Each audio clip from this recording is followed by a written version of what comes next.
talk this. It's dangerous to podcast alone. I'm your lawful ending host, Madelyn. I'm your neutral ending host, Emma. Nice. Boring. Unable to commit to a single side. Thanks for tuning in to this week's show. It's a side quest this week. It's a side quest week. And it's Emma's turn to pick what we're going to be talking about. So, Emma, what's your choice for this week? Yeah, I've decided that we were going to sort of, I guess, circle back to an early obsession of the podcast in a lot of ways. Not just Madelyn, in general. And talk about choice-based games. And not just, it sort of expanded after I picked that because, you know, we typically think of choice-based games as like the Telltale style thing where, you know, you have dialogue options and that's the choices that you make. But I wanted to think more, I guess, about like how games use choices, right?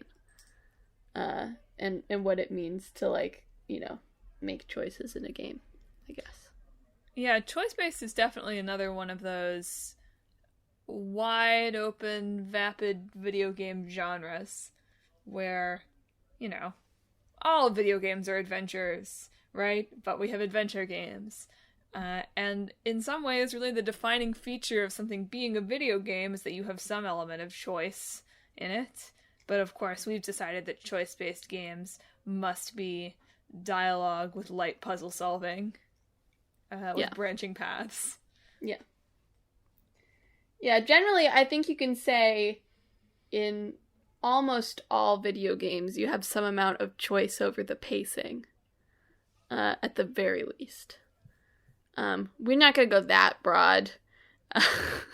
We're going to think about games that give you slightly more obvious choices than just like, am I going with the shotgun or the revolver? But yeah, there's definitely more to think about than just like, you know, the dialogue options that I think a lot of people associate with the phrase. Definitely. But still, nice and broad. So Emma, what do we make your choice? I'm just going to say this over and over. I hope the viewers are ready for me to say, make your choice every 2 minutes. Choice. What are we thinking about in this space first? Take us down a branching path. This is going to get insufferable real I'll fast. I'll stop. By like 20 minutes in, I'll have gotten my fill. I think.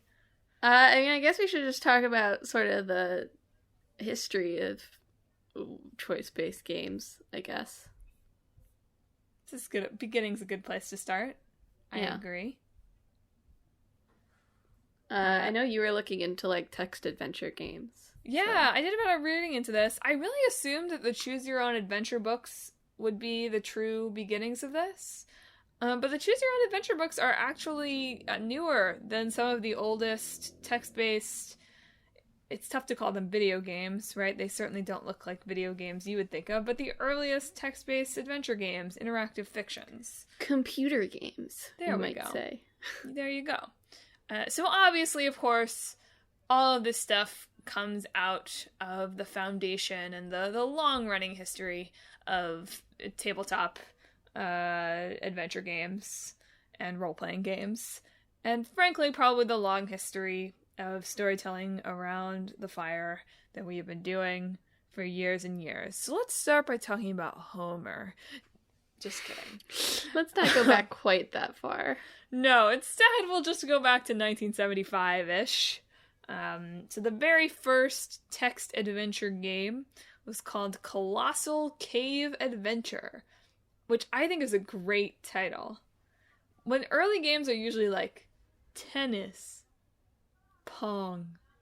I really like Colossal Cave Adventure taking a bold stance. In some ways, it's just as literal as that, though. You know, but the You're word having colossal an adventure was in a a bold colossal choice. Cave. Colossal.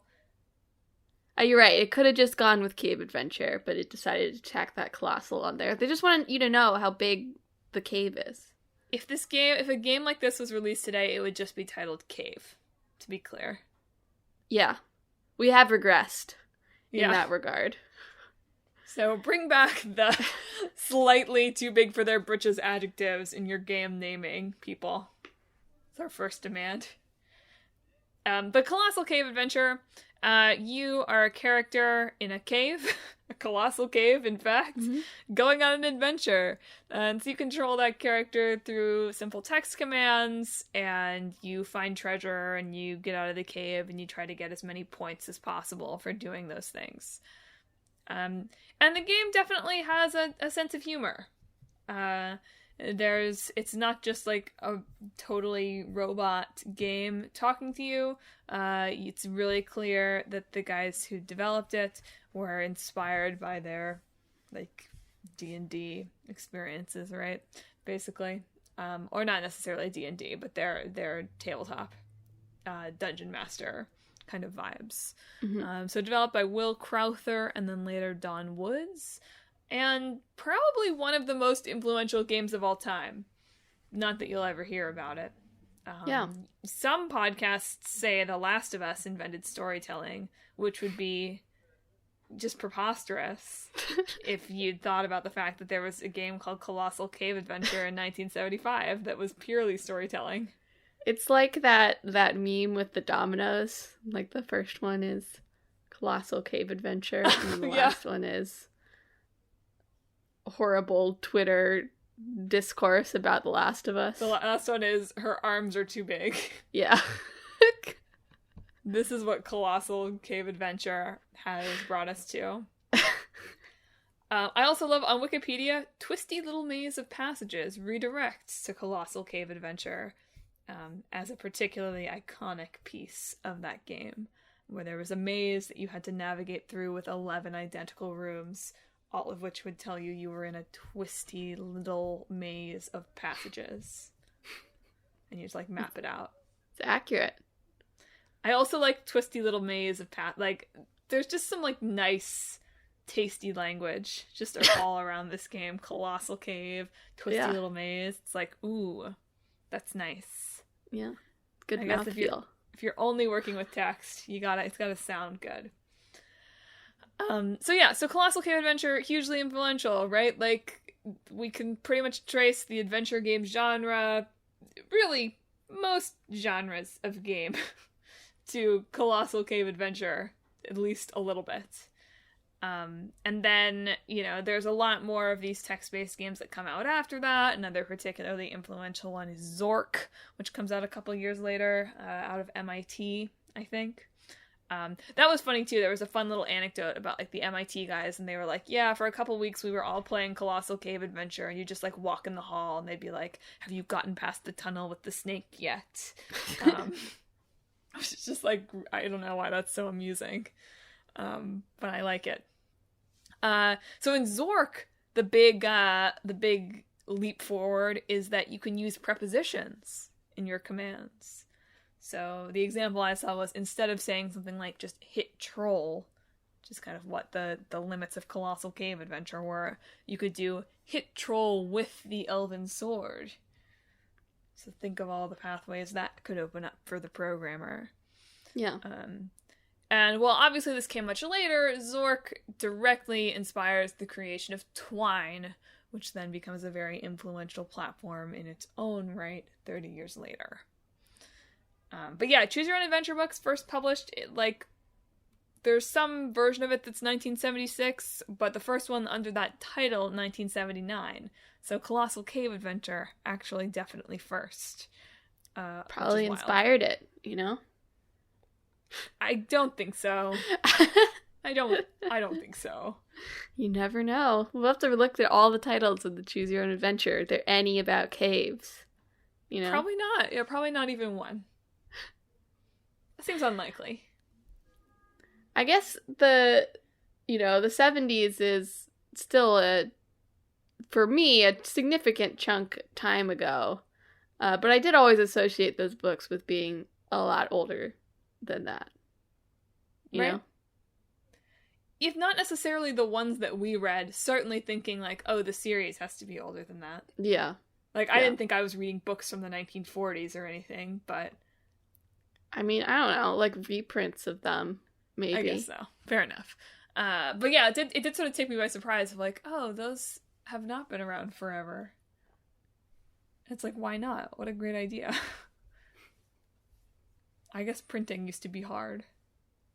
But why did we invent the printing press if not for choose your own adventure books? Truly. It was always Gutenberg's design. He has really wanted to write out his tabletop RPGs and share them with the world.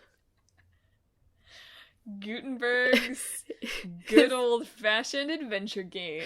His tabletop RPG called The Bible.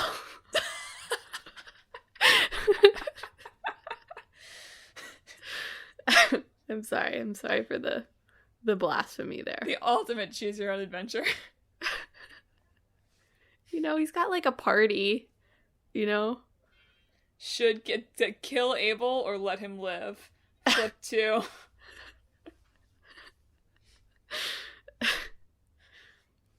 Jesus has got like an adventuring party, you know? He does. Yeah. He's got all the, like, character types. He rolled his dice roll on, can I turn this water into wine?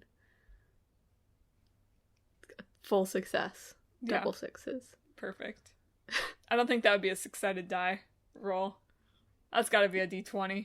I don't know, maybe Jesus's stats in that area are pretty high. His stats are, yeah. Yeah.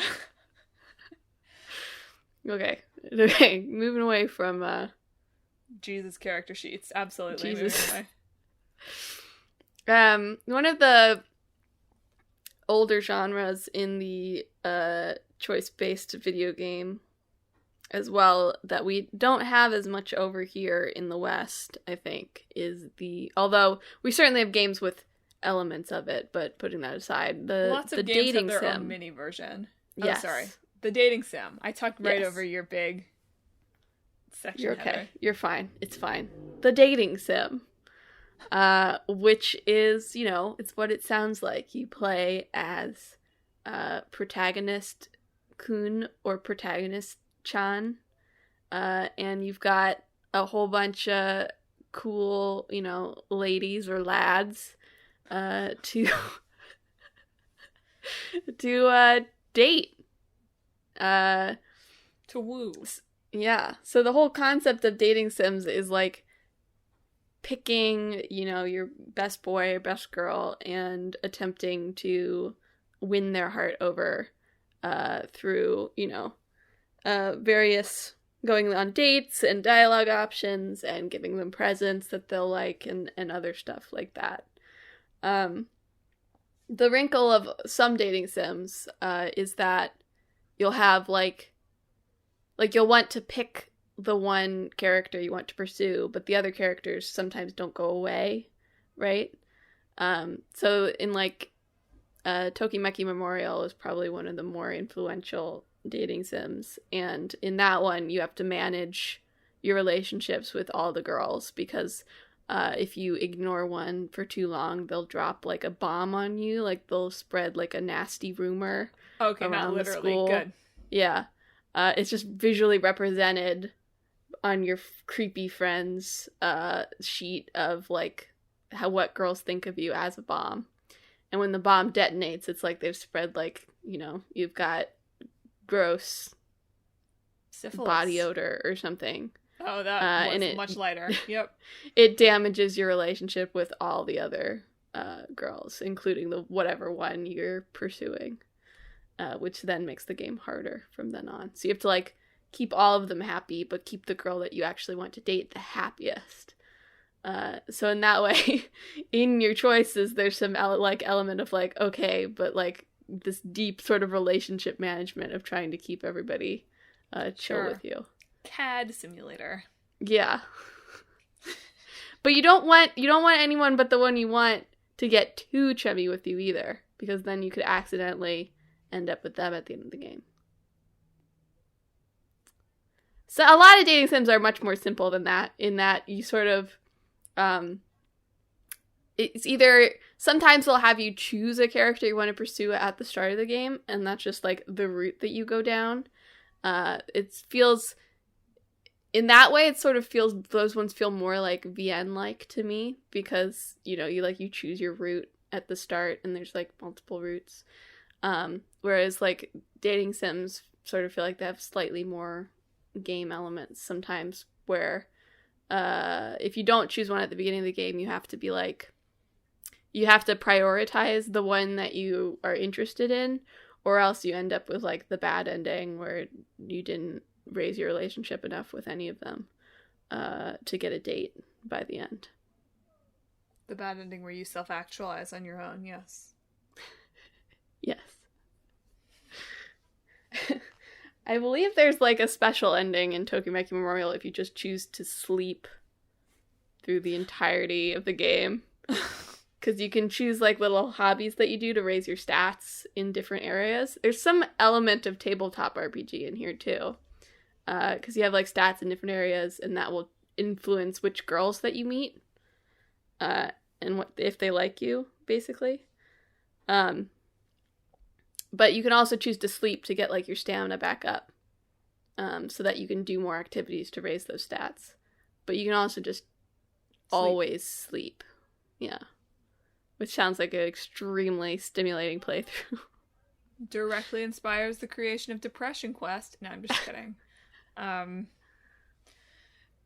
Did everybody know Tokimeki Memorial was influential? Or did everybody just spend 6 hours watching that video? I'm sure nobody in the West knew that Tokimeki Memorial was influential. How about that? That was because my question. It's never been brought over here. So, like a lot of dating sims. It's sort of been a more recent trend of more dating sims and Otome games getting translations and getting releases in the West. Because there are people interested in them. I mean, there are like 20 billion. I didn't even realize until I then looked it up. I haven't watched the video. I just haven't. I've been scared. Yeah. I like remember watching the Death Stranding one, and I'm like, oh my god, 6 hours of that? I'm scared. Like, I hope the Pomeranian is in it. Anyway. Not a knock, just I'm intimidated. I don't know if I have the brain space. I totally lost my train of thought thinking about the Pomeranian. You didn't know there were so many until you looked it up. Right, there were like a billion. I sort of thought Tokimeki Memorial, which I can't ever. Have you caught that I have not been able to say Memorial like 3 times in a row? I thought that this game was like one game, but there are like 50 of them. Yeah. So. Yeah, there's a whole bunch of like dating sim franchises that just like aren't. They're not interested in bringing it over here. So a lot of what I would say the average US gamer is familiar with dating sims is at least one April Fool's joke every year. I was wondering if that was going to come up. Yep. And stuff like Mimi or like weird ones like Doki Doki Literature Club and Hatoful Boyfriend, which I really should get around to playing because every time I read about it, they're like, it's transcendent. And I'm like, I guess I should play this. It's like, it really is about romancing pigeons, though, right? Apparently, it's about dating pigeons, in case you were wondering. So yeah, you'll get attention for ones like that, but more standard ones, which still, they have their own charm, and there are definitely standard ones that are weird, or have weirdness to them, aren't as well known over here. But that there are certainly dating sim elements in a lot of games, choice-based or not, right? Yeah, it's so interesting to me that, well, it's having read a little bit more about the genre, I feel like I get it a little more, but just thinking about it from a surface level of, people love this crap in every other type of game, right? Like, I realize Persona also very much in this sort of Japanese world, but like people love that in Persona. People love choosing their partner. I mean, pretty much in any game where that's an option. Yeah. People really like that. So on the surface, it's like, oh, why wouldn't people like games that are just that? Even if it's not, obviously games with no action aren't everyone's cup of tea. But once you've weeded out those people, it's sort of like, well, why wouldn't you bring these over? But it does feel like the desired play style of these is very different from Western gaming culture. Sure. Or at least different from how I play games. How about that? I am Western gaming culture. Yeah, I definitely think in dating sims there's the idea of, like, well, save scumming, for one. Mm-hmm. But also, like, just doing all of the routes, right? Like, that's part of the appeal is, dating all of the characters.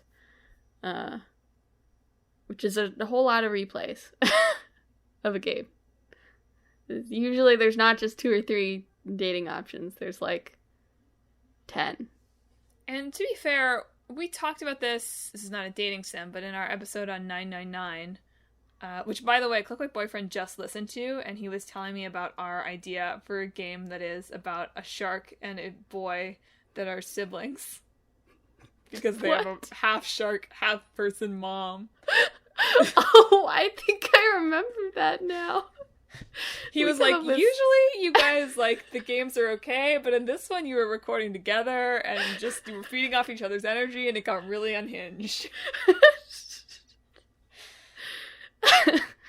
We come up with great games. That's what I said. Including Shark and Boy Brothers. I think it's brilliant. I do too.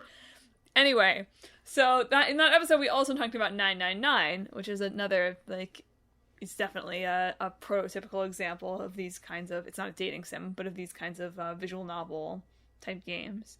And in that, and in many of these dating sims, after your first playthrough, it's really built so that you can fast forward through stuff you've already seen, and it'll, like, gray out options you've already done, right? The game helps you do this. But it's interesting, and it feels distinct to me from the kind of platinum culture around AAA stuff sometimes. In reading some of these interviewers with the developers of these games, how they consciously think of these stories as this kind of, like, narrative tapestry, right? That, you're not really getting the full experience if you only play it through once. That part of the point is that you're gonna learn things in that first playthrough, and you're gonna bring it to what you do, and these stories are kind of interacting with each other to create this overall richer narrative. And then you have things like How to Have a Boyfriend, where there's, like, a secret ending after you've done that, I think, right? Yeah. But even apart from games that have that option, it was interesting as a design philosophy to me, because here I feel like platinuming something is all about, like, nose to the grindstone, like that American work culture. Maybe I'm reading too much into it, but here it's like, I've platted a game, like, I'm like thinking of people who platinum Yakuza, right? They're like, I played Mahjong for 50 hours. Some people genuinely enjoy Mahjong, I know, sorry, if you like Mahjong, that's fine. My point being, like, here it's like this, like, nose to the grindstone, you worked really hard, and you earned it, platinum achievement. And I can't think of too many, large, either Western or just AAA in general games that reward multiple playthroughs in the way that dating sims seem designed to. If that makes sense. Yeah, a lot of the games, I think, like, just off the top of my head, any game that's, like, you get, new or extra content when you play it again. It's very... They're all Japanese. Yeah. Like, the way New Game Plus works on a lot of Western games I can think of is, like, you've got skills, you carry over skills or something. You can play it harder. Yeah. That is anecdotal, so if you have any counter examples, listeners, let us know. But it does feel to me a lot like even just in like the AAA culture, to me, often New Game Plus stuff. And again, I'll admit that this probably comes from my place of I don't replay games frequently, and I certainly don't replay games right after finishing them. Yeah. Actually, I think that's something interesting to transition. Because there are, there's now a lot of Western choice-based games, right? You have stuff from Telltale, you have stuff from Don't Nod, you have stuff from BioWare, and stuff like that. And maybe it's like I have never felt like I wanted to replay any of those games to like see different outcomes of choices, which like theoretically, like I don't mind replaying something if I liked it and it's like there's some new stuff in it and you'll whatever, but I don't know, something about like that formula, that more Western formula, to paint it with a real thick brush, just doesn't incentivize me to like replay it after I have played it. In some ways that's like a good thing, right? Because it's like you made those choices and like you live with them, right? Like, and that shapes your experience of the game. Maybe that's it. Maybe that's the different design philosophy, right? Is like making the choice and you have to deal with it versus making the choice and then thinking about it and then coming back. Yeah. That tracks to me. Yeah. Did you pick this topic because they announced Oxenfree 2? Is this where this came from? No, it didn't. I was thinking about, we had talked a while ago about how we always pick like industry ones instead of game-focused ones, so I was trying to think of a game-focused one, and this just was easy to pick. That's the reason why. I thought I had you targeted. Yeah, that is an interesting, regardless of the potential, West versus East philosophy distinction of it here, it is interesting to think about the difference between designing a quote-unquote choice-based game. Let's just assume every time I say choice-based, it's in quotes, right? Okay. Then designing a choice-based game where you're meant to rethink your choices and see what different choices could do, and a choice-based game where you're really meant to sit with the impact of your choices. Yeah. And I think, in some ways, the Telltale episodic model, I mean, it only works if it's the latter, right? Yeah. A lot of the big, most famous, not even just Telltale, right? Like, think of Mass Effect or anything like that. The most famous choice-based games are these ones where it carries over even from game to game, where you just can't design that to be a game that you're going to go back and you're going to explore every route. Because it just doesn't sell your sequel.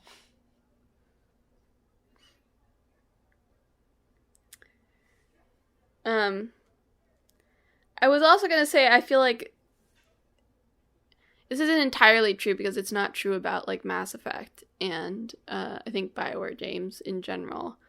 But, like, the whole point of, like, dating sims is, like, you pick what you're doing from the start and then you keep down that, or else, like, things don't work for you. Yeah. And I do feel like stuff like Telltale and Life is Strange allow for more, like, waffling, choice by choice decision of like what you want to do. Mm-hmm. It's in some ways it's less, it's like in some ways it's like asking you like what you want to do, right? Yeah. Versus like role playing, right? Yeah. I watched some talks from Ludo NarrowCon this weekend for work reasons. And I watched one on tabletop RPGs. And I thought someone brought up like one difference between like RPG games and tabletop RPGs is like sometimes it's not like when you're playing Shepherd, it's like what you feel like as Shepherd that day. And they suggested like maybe games could be more transparent about like what Shepherd you're playing, you know, like when you define your character at the start of like a tabletop RPG, like you're like, I'm gonna be the, you know, the get stuff done no matter what Shepherd. And maybe making those choices clearer would actually be a more interesting experience for someone trying to roleplay. I thought that was interesting. Yeah, it does feel like in that case, I mean, put more work on the developers, but whatever, who cares? This is hypothetical. You'd want to make it so that some of those choices then reflected in restricted dialogue options, right? Or restricted choices that you could make. Because I think the problem is, you know, it's not necessarily even that if you enter the game and you're thinking, yes, I am approaching this from, like, here's who Shepard is. But then you encounter the option that lets you, I don't know, draw on somebody's face while they're asleep. And that's too funny to pass up. I'm sure that happens in Mass Effect. I'm sure it does. It's just like the temptation of an out-of-character choice. Particularly in these games where it's like, no, you're not going to go back and play through this again. Right? Yeah. You don't want to miss out on the choice. This is why I always have a hard time. Well, one, I have a hard time not picking the funny choice, but then I also have a hard time picking the funny choice because I'm worried that it's going to have lasting ramifications if my character, like, I don't know, does something foolish. Yeah. Yeah, I think we might have talked about that, like, on our Mass Effect episode, that it feels like it would make more sense if it started, like, locking you into personalities as you went instead of seesawing back and forth. Yeah. I feel like we talked about it on something. Maybe it was our Mass Effect. We talked it with Vampire, too. I feel like this idea of role-playing versus RPG. Yeah. I think. So this has been a running theme of the past year of the podcast. This idea of, like, what is a role-playing game and how does it relate to its role-playing roots? Yeah. But that's an interesting point, that in dating sim, or not just to say this is dating sims, right? But in the prototypical dating sim type of choice-based game, that it is much easier to roleplay. Well, you're kind of required to, because you really have to firmly pick a character if you're going to have anything happen. But similarly, you know, if you pick a character and you decide you don't like it, you're only locked in for a couple of hours, and then you get to start over and play someone else. Yeah.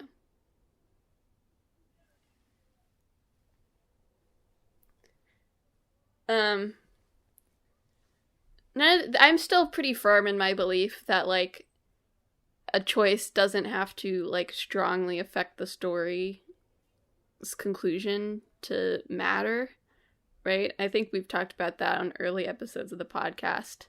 And you can watch my play this episode on what makes a choice matter. When will Emma ever make a video again? I work 40 hours a week now, so probably never. Yeah. I don't know if I've actually even watched that one, because I was like, maybe I'll play The Last of Us one day. Oh, right, yeah, it does have spoilers for the ending of The Last of Us, so... Which I think I've been spoiled on fully at this point, so maybe I'll go back and watch the whole thing. Yeah. I'm pretty sure I watched the Detroit Become Human part, but I think I might have turned it off eventually. But no, it's funny. It's funny that, like, it's only in story where people get butthurt about that. Like, no one is ever like, oh, the fact that I chose the shotgun should have had an impact, as opposed to if I chose the SMG. Why is my middle-aged white guy holding a revolver in this scene when I've only used the shotgun, you know? It should change in the cutscene to reflect my playstyle.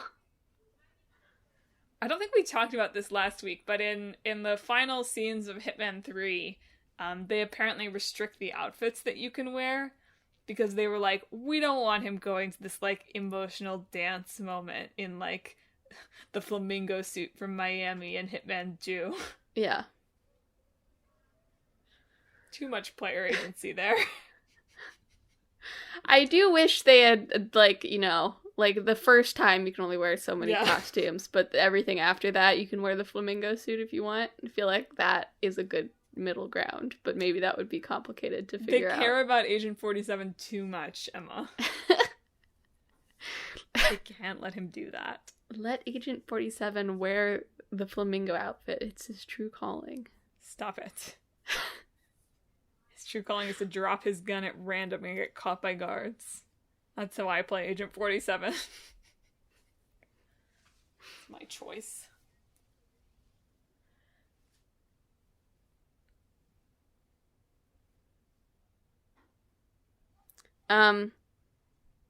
But we've mostly been talking about games where there's like they're really clearly laying out your, like, you have choices, right? But there are definitely games that play more in the territory of here are your choices, but it's not as, like, it's not presented to you as a choice, you know? Like in open world games, Right. you know, once you fly off that plateau, you can go wherever you want. And that's not really perceived as a choice, but it is.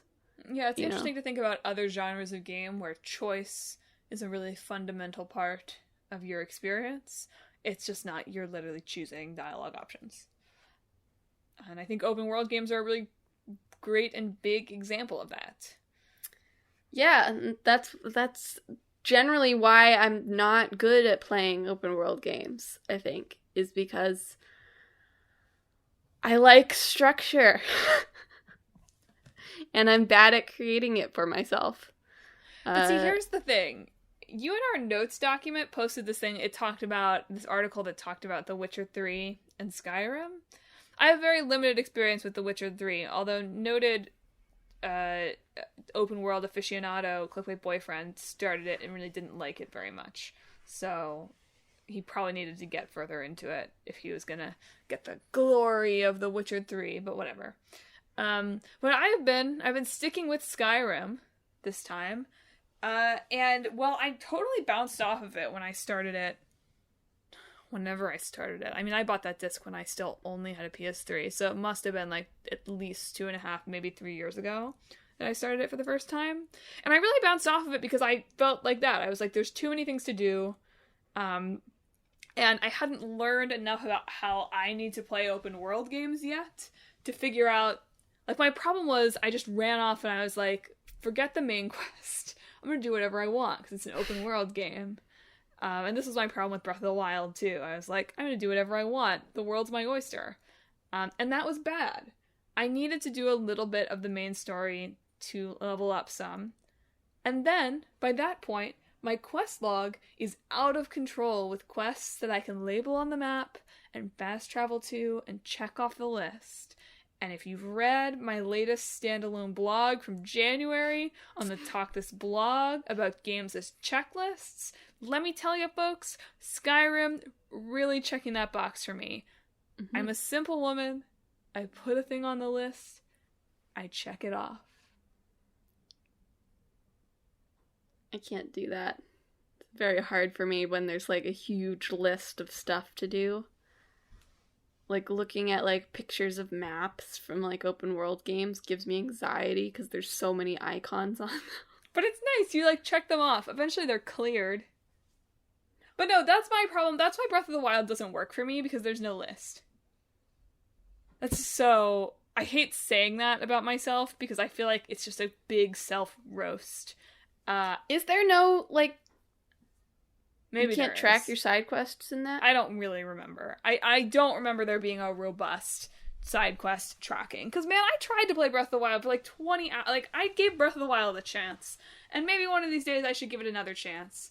But I do feel like I've learned a lot about the choices that I need to make in those types of games to have fun.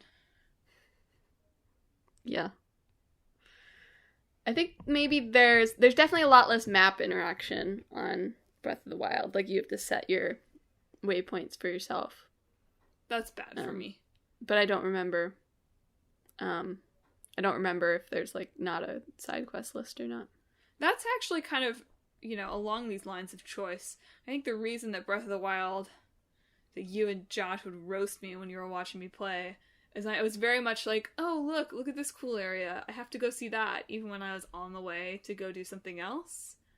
But the problem was, I was afraid that if I forgot to look at this area, I'd never find it again. So it was this the overwhelming choice of it all was like, can I stick with where I'm already going, or should I go to this place that looks more interesting, and out of the fear that, like, who knows when I'd be able to track that down again. The fear. That's a lot for a Legend of Zelda game, isn't it? But whatever. The terror. Just sort of building off that, I thought the list of what defines a meaningful choice that you put in the notes was interesting, and also I didn't agree with it very much. Yeah, I didn't put it there as like I agree with this, but yeah. talk to the listeners about it, Emma. Okay, so Madelyn put down this article from Gamasutra from 2013. I was hoping that the article would tell me who Bryce Morrison is. But I don't know. If you Google choice in games, it comes up within the first page or so. So, there you have it.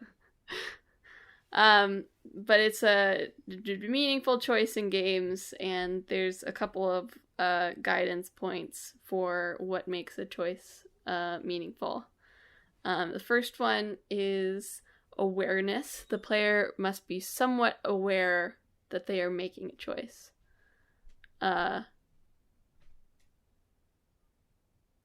Arguable is what I would say. Yeah, I would also say very vague. Super vague, I agree. But, like, that one, it's like, okay. I think pretty non-controversial.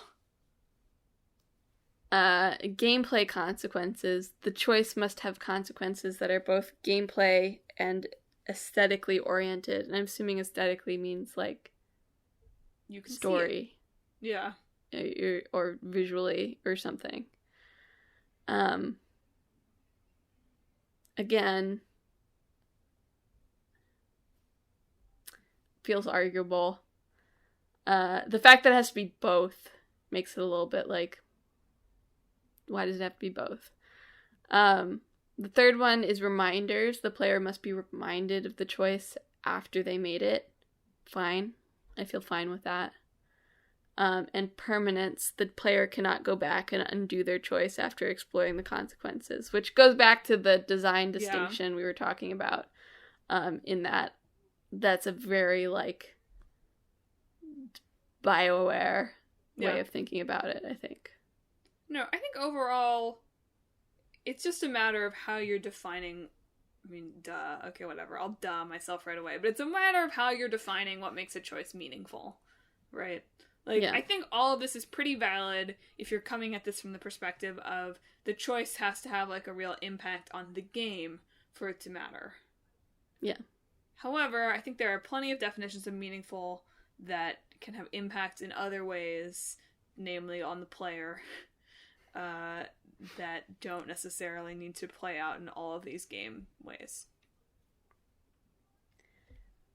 I did think it was interesting that they used, like, Fire Emblem Death as an example, because that is definitely a non-typical way of thinking. Like, that is a choice, right?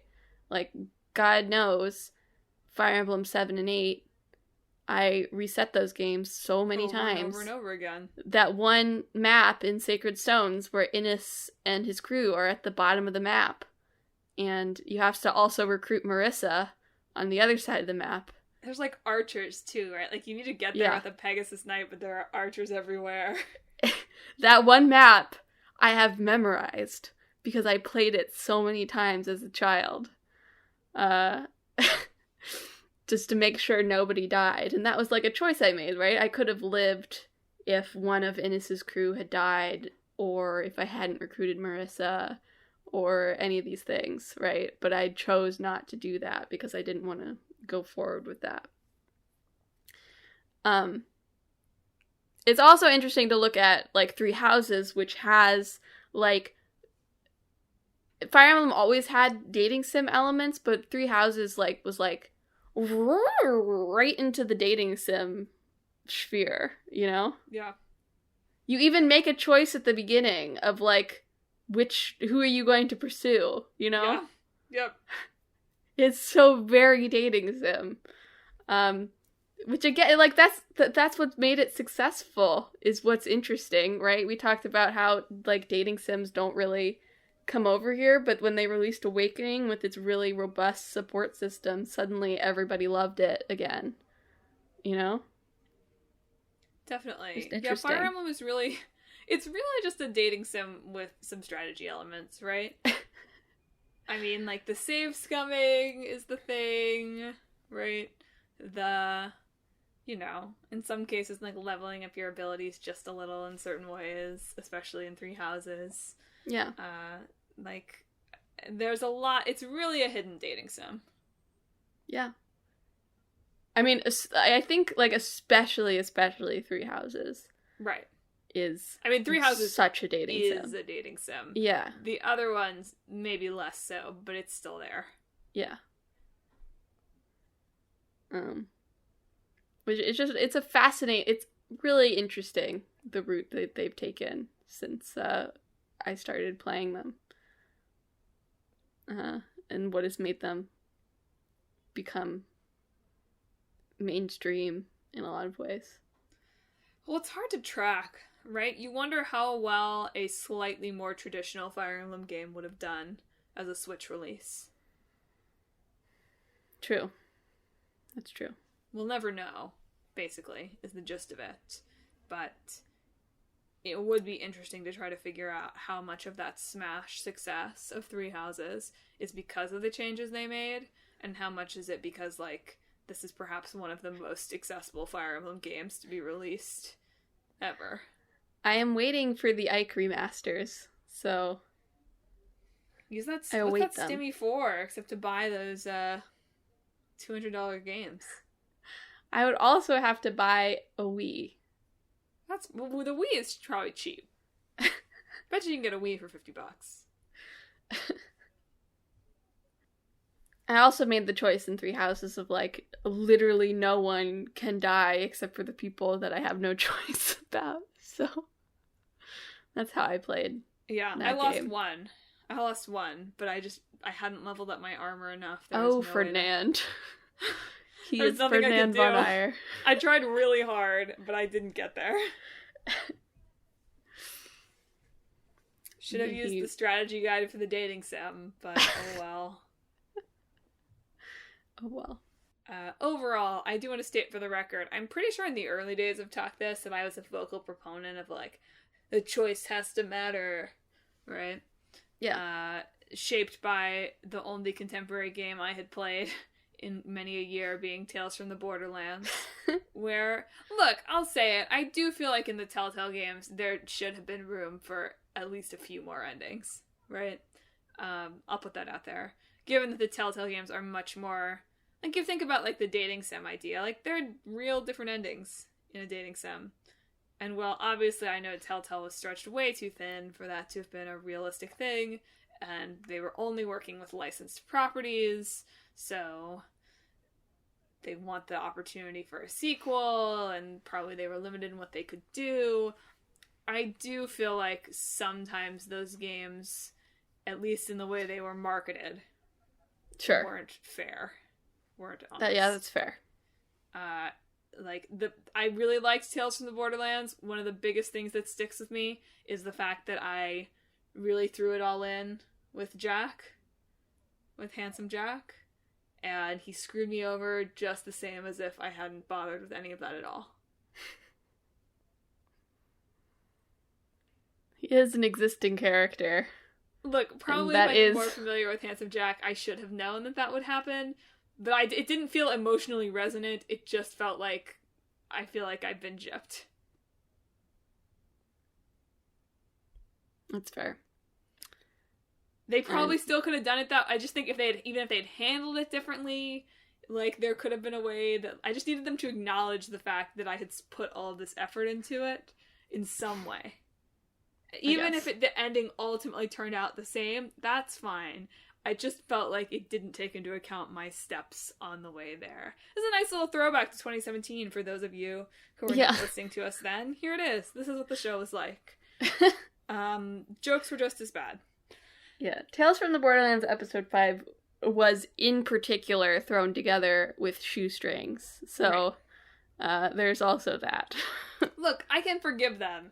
It's just, I just always feel like, oh, it's a shame I can forgive them. My Jesus sheet, I roll for forgiveness. I just think it's a shame that the things I remember from that game are the openings, which were dope. Loaderbot, who was awesome. But Loaderbot is a perfect example of, like, this doesn't really affect the game, but has a clear arc, depending on the choices you make. Yeah. And I would have liked my experience with Handsome Jack to be that as well. But that's okay. I don't remember exactly what my point was. Oh, I remember what my point was. I do feel like I've evolved past the choice must matter to the game mindset that I had low in my days of youth in 2017. I understand that there are ways that it can impact the player without impacting the game. Look how I've grown. Wow. The experience that you have can be important too. Being able to name yourself Champ McDude, even if it doesn't affect anything, can really change how you experience the game. Yeah, I get a lot of joy out of the dialogue options in Persona, even though I know that they're entirely meaningless, you know? Although sometimes I get, like, dialogue options like, why would you ever pick that unless you're just, like... Second place. You know? Like, actually, you suck. Something like that. You're like, what a roleplaying joyless. a rude McDude. Yeah. And, you know, like, talking about Telltale and stuff, like, and choices mattering, that's not to say there aren't plenty of games with, you know, multiple endings based on choices that you make. The Shin Megami Tensei series and its spin-offs, minus Persona, love the law, neutral, and chaos endings.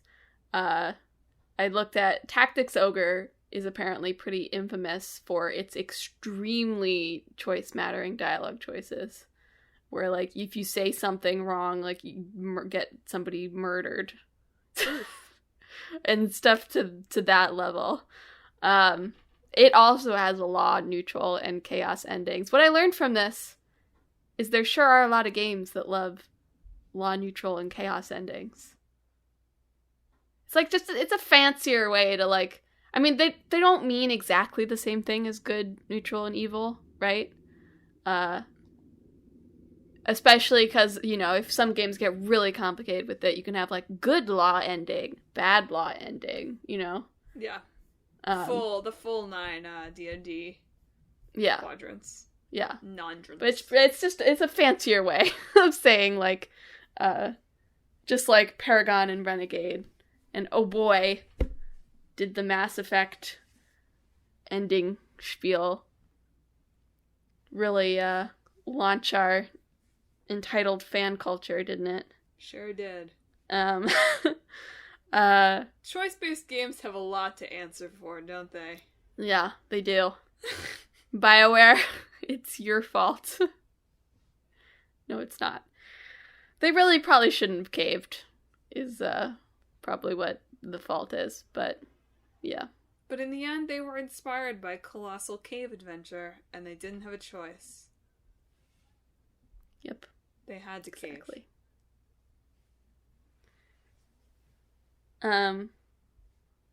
There's, of course, also a bunch of smaller games. Particularly, I do want to talk a little bit about, like, Twine before we close out. If you have not heard of Twine, it's basically a game engine where you can create text-based, and I think if you have some coding experience, you can also make it not only text-based. Mm-hmm. but it does not require any coding experience to make like a basic text-based adventure. And then if you do have some coding knowledge and can use, I think Twine has its own like language that you use within it. You can do coding to add stuff like, you know, inventory and other like more complicated systems so that you can make like a real, your own colossal cave adventure type thing. Or rather, you know, the other one you said, Zork, where you can, you know, have the elven sword in your inventory. Yeah. But I think it's free to use too. So like, you can just grab it and start making it. I used it for a few of my games classes in college. It's like you've got like little post-it notes that like you link together and move around on a board to put stuff together. Yeah, it's interesting. I mean, this is probably a topic for a whole other side quest in itself. But in most other art forms, there are pretty approachable ways to become a hobbyist, right? If you want to write a novel, you just need a pencil and paper or a word processor. If you want to draw, similarly, you just need a pencil and paper. Maybe you want to get some more specialist tools. But like, if you want to start, it's very easy to start. If you want to sing, you can just sing. If you want to do theater, like there are community theaters everywhere. If you want to make a film, you can, I mean, especially now, you can just use your cell phone. But obviously with games, there's often a much steeper skill curve to being able to be a hobbyist, right? Like you have to know how to code. And things like Twine, and Twine is not the only service of this type, but things like Twine, I think, provide a hobbyist way of getting into games, which of course came back to bite Twine in some particularly nasty ways later. But it's interesting as an entry point to something that would otherwise have an incredibly high barrier to entry. Yeah. I think you can make simple, like, Unity games without really needing to code as well. Sure. I mean, there's Game Maker, right? Like, there are other... I'm not saying this is the only thing. I'm more just pointing out it's significantly harder, I think, to be a hobbyist game maker than it is to be a hobbyist almost any other art thing. Or you go real, you know, you do your paper prototypes. Very exciting. Yeah, I mean, that, I guess, is possible. Yes, it's common, even. Well, dang. Look at that. We did that in some of my game classes in college, too. Look at you. Fancy learning.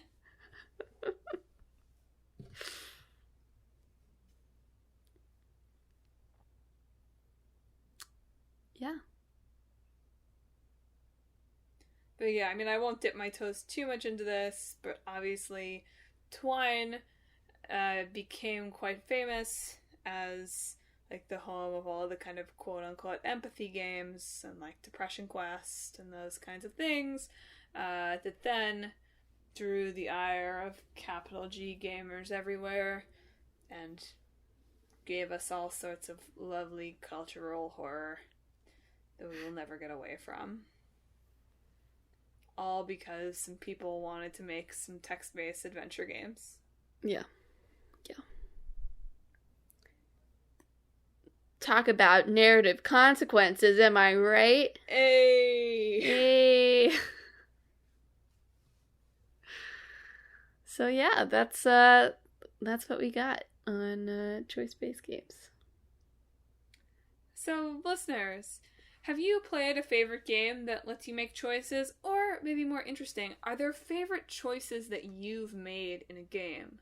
Like, for me, things like naming my Persona protagonist Champ McDude, Loaderbot, I don't know, making Sora do dumb selfie poses with Donald and Goofy all the time.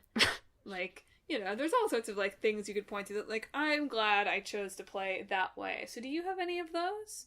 Have you ever made your own sort of narrative-based game, whether that's you're a dungeon master, or you've dabbled in Twine, or you've got Super Colossal Cave Adventure ready to go somewhere on your computer? Do you wish we had chosen another topic this time? Too bad. Well, if you think any of those things or you have any other thoughts in your brain, you should hit us up on social media. We are on Facebook, Twitter, Instagram, and YouTube at Talk This Podcast.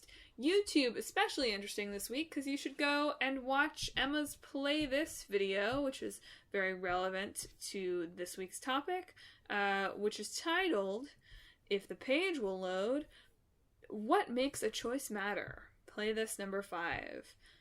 So catch that, check that out. Emma's videos are always great. She just doesn't have time to make them anymore, which is a bummer. I technically have time. It's like a matter of energy and motivation, but she's made the choice to not make them. Perhaps one day, if you leave enough comments on that video, she will choose to do so again. Anyway, you should also choose to visit our website, www.talkthispodcast.com, where you can read all about the show, see the games that are in the hat, and check out our blog, featuring long-running series Click My Boyfriend, where my boyfriend is playing the Kingdom Hearts games, and Split Screen, where Emma and I are currently watching Coffee Prince and My Hero Academia, although new K-drama and new season of My Hero Academia coming sometime in the near future. Also, my blog on checklists and games, which came up today, is there too. Finally, you should subscribe to the show and choose to spend about an hour of your week listening to this every week. You can find us on your choice of podcast services. That includes Apple Podcasts, Google Podcasts, Stitcher, TuneIn, Spotify, Pandora Podcasts, online and on the app, Overcast, Pocket Cast. I've been seeing Podcast Addict in there recently, so that too. Pretty much anywhere you can find podcasts, you can find Talk This. Heck yeah. Next week, it's Infamous. Yeah. And another game. Bravely Default 2. Right. Where I was like, I was like, they should call it Bravely Second 2. It's all coming back to me now. Yes. So tune in for that. Sure to be a good one. Might not be as good as the episode where we had half shark mother birthing sharks and human children that are telepathically connected, but they'll probably still be a good mashup. Yeah. Do you want to sign us off then? Do I? Do I have a choice? No. Here, listener. No, I won't make him break it up into two branching podcast paths here, like my sign off and your sign off. No, I won't do that. Listener, I hope that this week you choose. Goodbye!